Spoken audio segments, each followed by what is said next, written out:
আজকে আমি তোমাদের সাথে শেয়ার করব আমাদের সবার খুব পছন্দের আমসত্ত্বা।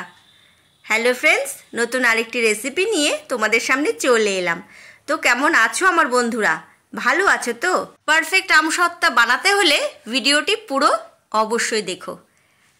তো আমসত্ত্বা বানাতে আমাদের লাগবে আম। তো দেখো আমি এখানে 1 কিলো আমের পাল্প বের করে নিয়েছি। এবার আমি একটা মিক্সিং জারে খুব ভালো করে পেস্ট করে নেব।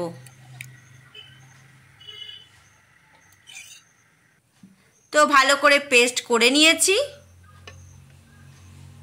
পেস্ট করে নেওয়া আমের পাল্প একটা প্যানে ঢেলে নিলাম। এর মধ্যে দিয়ে দেব 1/2 কাপ চিনি। চিনি বুঝে দিতে হবে। আম যদি টক হয় তাহলে চিনির পরিমাণ আর একটু বেশি দিতে হবে। আমি যেই আম দিয়ে আমসত্ত্বা বানাবো সেই আমটা হলো খুব মিষ্টি, তো আমি 1/2 কাপ থেকে একটু কম দিয়েছি। আর দিয়ে দিলাম 1 টিস্পুন বিট নুন। সব কিছু উপকরণ দিয়ে ভালো করে মিশিয়ে নেওয়ার পর আমি গ্যাসে বসিয়ে দিলাম। গ্যাসটা জ্বালিয়ে নিলাম। কন্টিনিউ নাড়তে হবে যাতে নিচ থেকে পোড়া না লেগে যায়। এখন আমি কিছুক্ষণের জন্য গ্যাসের ফ্লেমটা বাড়িয়ে রেখেছি। তো দেখো ফুটতে শুরু করেছে। যতক্ষণ না এর মধ্যে যে জল ভাব আছে সেটা পুরো শুকিয়ে আসছে ততক্ষণ এভাবে কন্টিনিউ নাড়তে হবে। এখন আমি গ্যাসের ফ্লেম মিডিয়াম টু লো রেখেছি।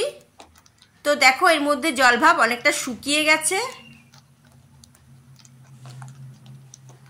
আরও কিছুক্ষণ নেড়ে নেব। আর দেখতে পাচ্ছ একটা কালার এসছে সুন্দর। গ্যাস অফ করে দেব।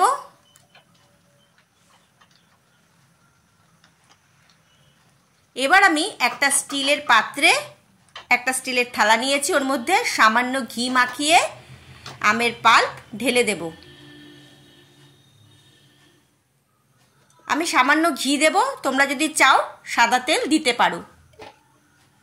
এবার আমি ঘি হাত দিয়ে ভালো করে মাখিয়ে নিলাম। আমের পাল্প ঢেলে নেব। এবার আমের পাল্প চারদিকে ভালো করে ছড়িয়ে দেব। বন্ধুরা, খুব সহজ রেসিপি, তোমরা এইভাবে বাড়িতে ট্রাই করে দেখতে পারো, খুব ভালো লাগে। যদি তোমরা ইউটিউব চ্যানেল থেকে দেখো রেসিপিটি তাহলে অবশ্যই তোমরা চ্যানেলটিকে সাবস্ক্রাইব করে রেখো। আর যদি ফেসবুক পেজ থেকে দেখো তাহলে পেজটিকে ফলো করো। হালকা হাতে এভাবে থালায় চারিদিকে ছড়িয়ে নিতে হবে। তো দেখো চারদিকে ছড়িয়ে নিয়েছি। আমি 2টো থালা রেডি করেছি একইভাবে। তাহলে চলো এবার আমি ছাদে চলে যাব। তো বন্ধুরা দেখো আমি ছাদে চলে এসেছি। এবার আমি 2টো থালা রেডি করে রেখেছি, রোদে দিয়ে দেব। আর দেখতে পাচ্ছ তোমরা যে নেট দিয়ে চারদিকে আটকে দেওয়া হয়েছে। পাখির এত উৎপাত, তার জন্য এই ব্যবস্থা করা হয়েছে। তো ভালো করে শুকিয়ে গেলে আবার তোমাদের সাথে দেখা হবে। তো কিভাবে দেওয়া হয়েছে তোমরাও এভাবে বাড়িতে আমসত্ত্বা বানাতে পারো, এভাবে রোদে দিতে পারো। আর দেখো আমাদের ছাদে কি সুন্দর ফুল ফুটেছে। চলো তোমাদের ছাদটা একটু ঘুরিয়ে দেখিয়ে দিই এই বাহানায়। তো দেখেছো কি সুন্দর, চারদিকে কত গাছপালা। তো চলো এবার নিচে চলে যাই। যতদিন না ভালো করে শুকিয়ে আসছে ততদিন এভাবে রোদে দিতে হবে। তো বন্ধুরা ভালো করে শুকিয়ে গেছে, ছাদ থেকে নিয়ে চলে এসেছি। চলো তোমাদের একটু তুলে দেখাই। এই দেখো কি সুন্দর উঠে গেছে। একটু উল্টে পাল্টে ভালো করে দেখিয়ে দিলাম।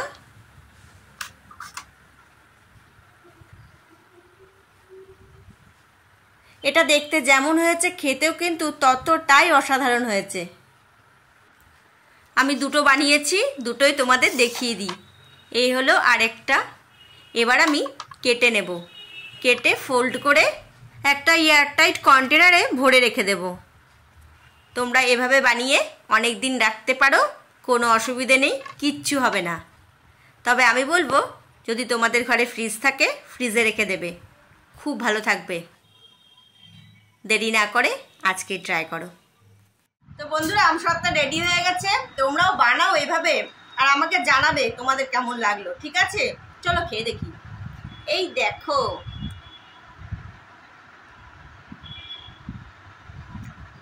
আহা যা হয়েছে না, দোকান থেকে কিনে খাওয়ার কোনো দরকার নেই, বাড়িতেই বানিয়ে নাও, খুবই সুস্বাদু। এভাবে বানিয়ে তোমরা এয়ারটাইট কন্টেনারে ভরে ফ্রিজে রেখে দেবে। আমি তো তাই করি, 2 বছর 3 বছর কিচ্ছু হবে না, ভালো থাকবে। তো বন্ধুরা আজকে এই পর্যন্ত থাক, নেক্সট ভিডিও নিয়ে খুব তাড়াতাড়ি তোমাদের সামনে আসছি। তো সবাই খুব ভালো থেকো, সুস্থ থেকো, বাই।